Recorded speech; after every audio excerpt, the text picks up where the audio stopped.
Hi everybody, welcome to the show.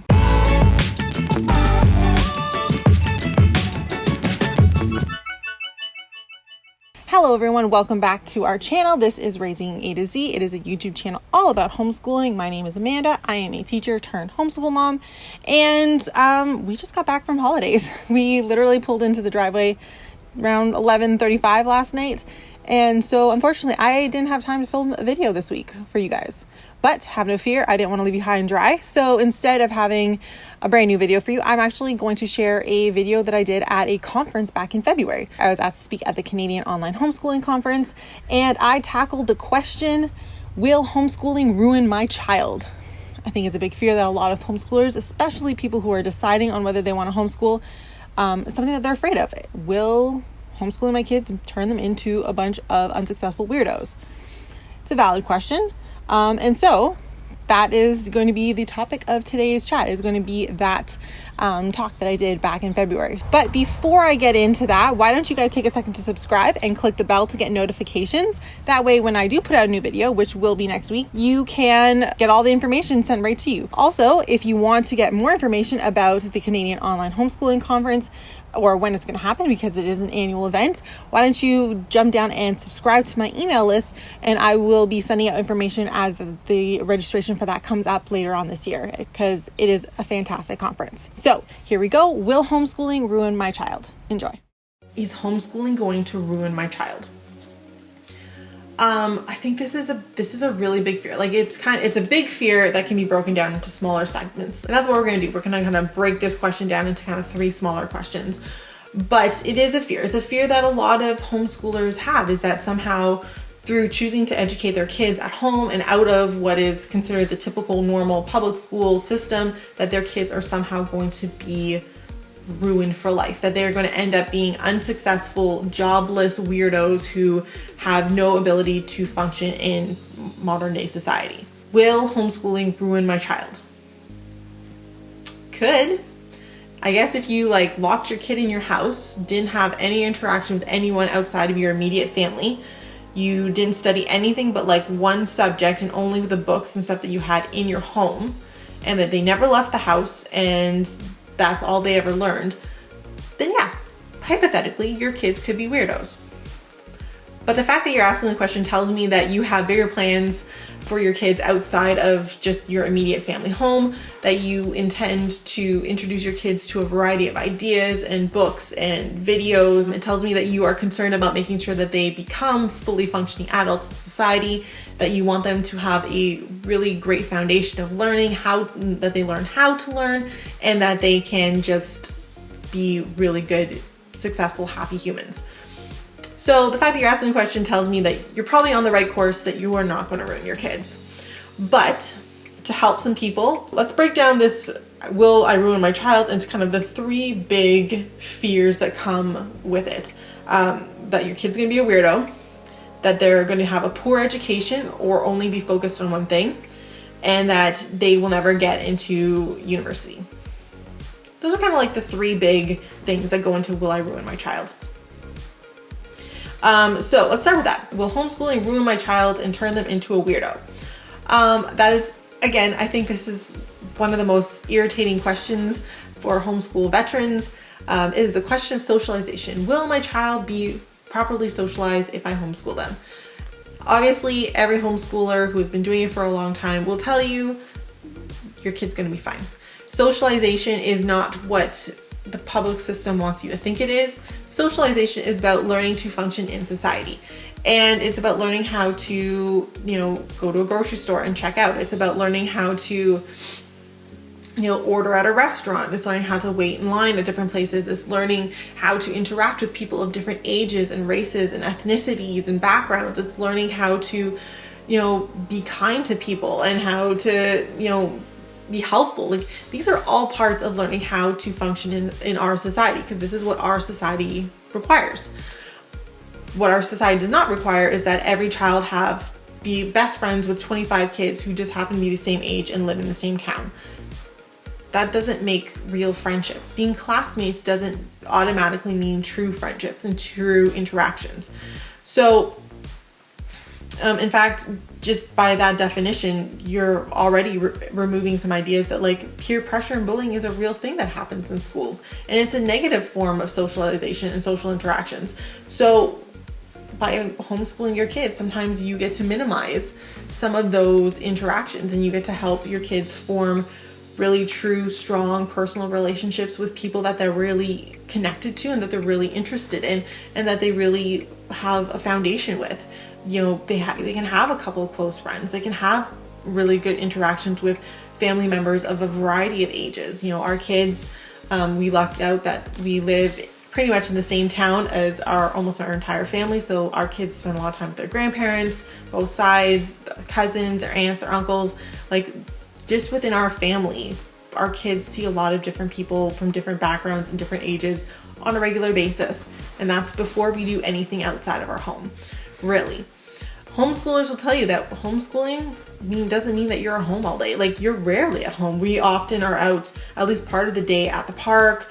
We're at playgroup meetups and co-ops. We're on field trips. We're running errands. We're doing, library runs and extra classes and things like that all the time. So our kids are still interacting with people on a regular basis. They have friends, they're meeting new people, and all that leads to kids who are actually socialized and actually know how to function in our society.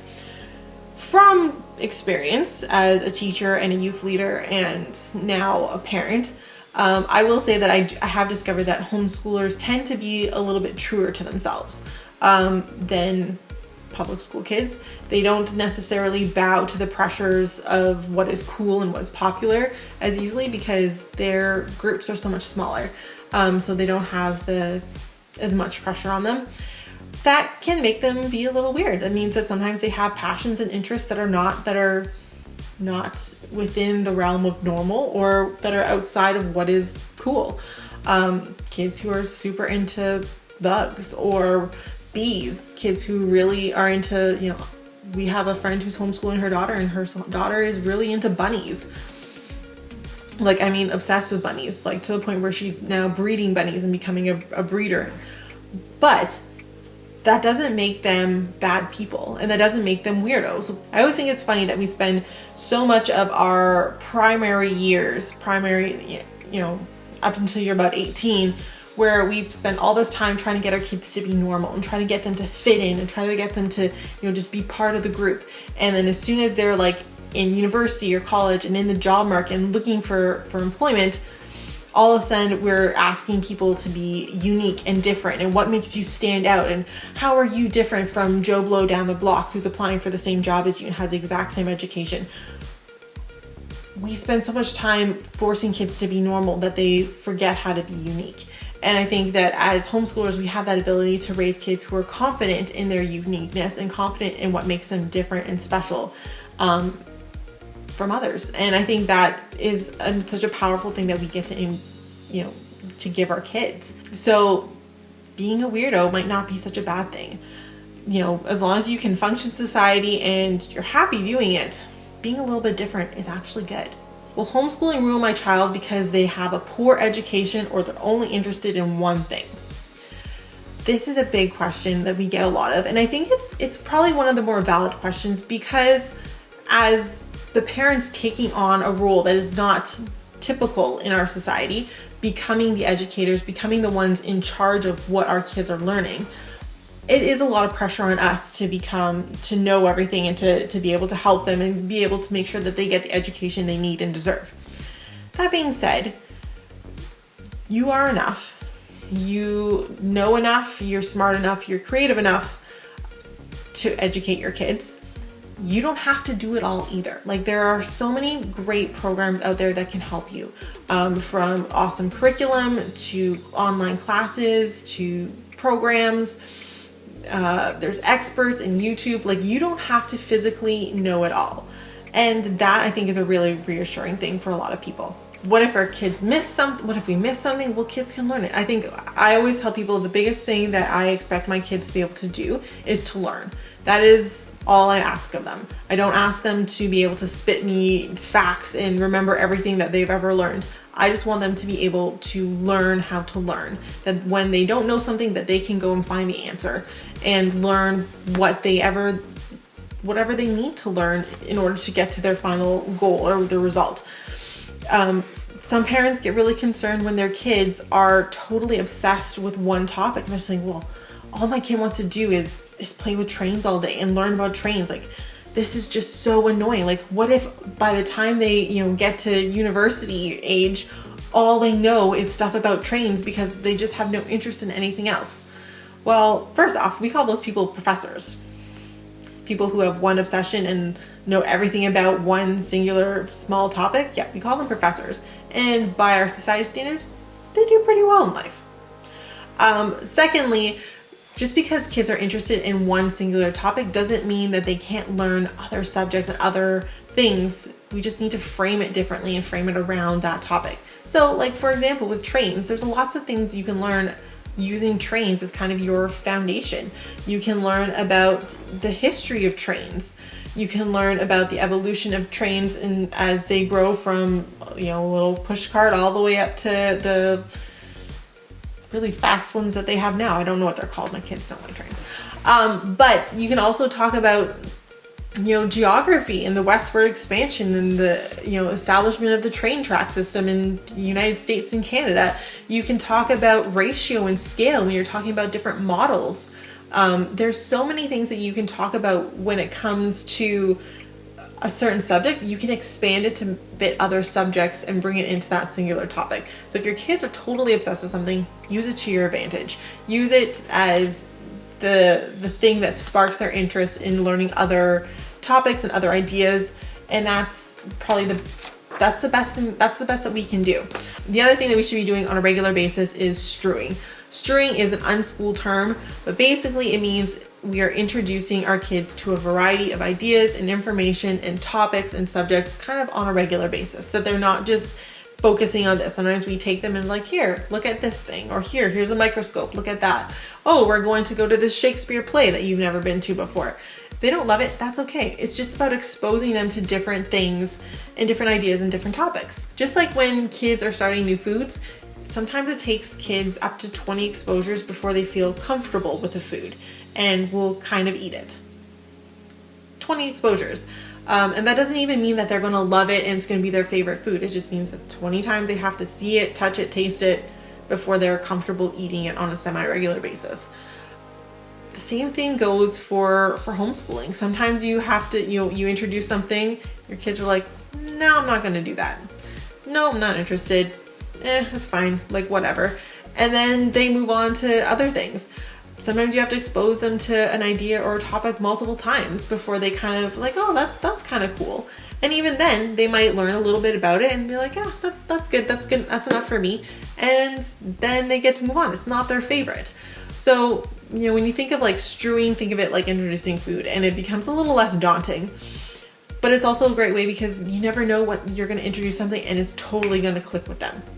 Right? You're never going to know when you're like, hey, let's just try this. And all of a sudden it becomes their newest obsession and you get to move from maybe trains to, bacteria and try something totally different, right? So introduce your kids to things on a regular basis, rotate things, try to have them have different experiences and ideas on, in their lives routinely, and just see where it goes. Chances are your kid is not going to be totally obsessed with one thing forever. And if they do, then it gets to become a passion that they really love. Not the worst thing in the world. The last thing that people are really, really concerned about, that homeschooling is going to ruin their child because they are not going to be able to go to post-secondary education. So when we talk about this, I always say, firstly, there are so many paths of post-secondary education nowadays. Universities and colleges, a lot of them have pathways specifically for homeschoolers and like protocols and requirements for homeschoolers based on whatever program they want to get into. The other thing I like to remind parents of is that not all kids need to go to post-secondary school. There are amazing apprenticeship programs, trade programs, online courses, classes. There's so many different things out there now that are not necessarily offered through a university or a college program. And jobs that are coming out now don't necessarily need those programmings. For example, my sister is a nutritionist, and all of her programming coursework was done online. It was through an online school, and all she had to do was register and pay for it. So she actually has a job that she really likes, talking about nutrition and dietary restrictions and helping people find ways to eat healthier when they have food allergies and things like that. That's what she does. And there isn't a program for that in university or college. That program doesn't exist in a traditional post-secondary institution. And so I like to remind people of that. The second thing is that people don't realize that even in public schools, getting into university or college takes some time and takes a lot of prep. In Ontario, where we live, my husband is a high school teacher, and so they start prepping their students to get into the program that they want to get into as early as like grade 10, sometimes even as early as grade 9.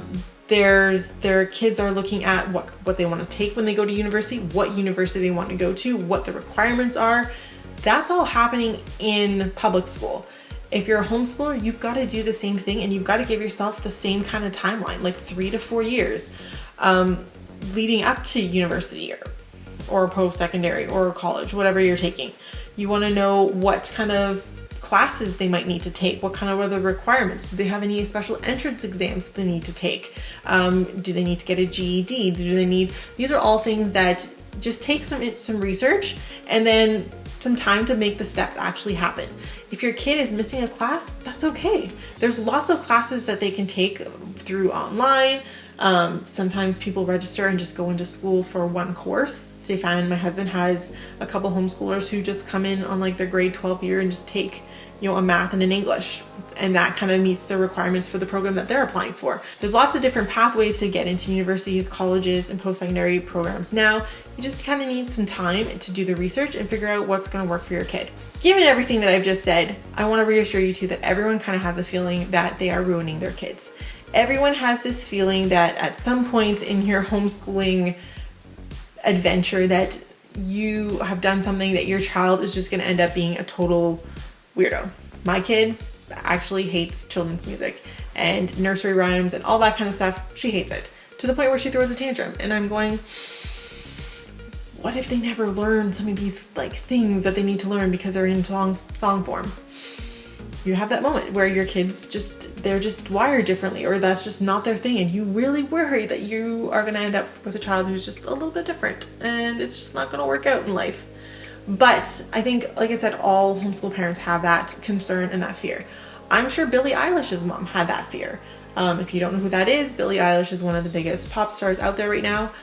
She was also unschooled most of her life. She and her brother Phineas were homeschoolers and unschoolers primarily, and they spent most of their time kind of messing around with music and instruments and recording equipment. And I'm sure there's days where their mom was going, oh, if only we could do some math. Or, oh, I really wish we could talk about history right now. I'm sure their mom was a little worried when they spent all their days playing around with the synthesizer and some recording equipment. But take a look at Billie Eilish now. She has a very different sense of style. She has green hair with black ends. She wears baggy clothes because she refuses to be sexualized by the public and by her image. She has a very clear identity and stands for what she stands for. She also happens to be one of the biggest recording artists in the last couple of years. She has some of the biggest albums coming out. The joke is she makes more money whispering than most people do in their entire lifetime. And she has, as of this video recording, 5 Grammys and 4 nominations for this upcoming year. So I think by most standards we would consider Billie and her brother Phineas, who is her producer, pretty successful in life. They know who they are. They know what they stand for. They have a clear vision for their career and their pathway, and they're happy doing what they're doing. If we take kind of that as kind of an idea that our kids can find ways to be successful doing what they love and what they're interested in later on, as long as we've taught them how to learn and we've taught them how to function in society and how to be good, kind people and how to be true to themselves, nothing else really matters. And they will end up being okay, and they'll figure out their path in whatever unique direction that ends up being. So I hope you understand that you're not going to ruin your homeschooler. They're going to be okay. Thanks so much for watching. Next week, we're going to be doing a Q&A video. So if you have any questions about us, homeschooling, really anything at all, please drop them in the comments below and we will definitely include them in our next video. If you guys want to follow us on Facebook, Instagram, and TikTok, you can follow us along on our daily lives. But until next week when we do our Q&A video, that's all I got for today. So thank you so much for watching and we'll see you guys next time.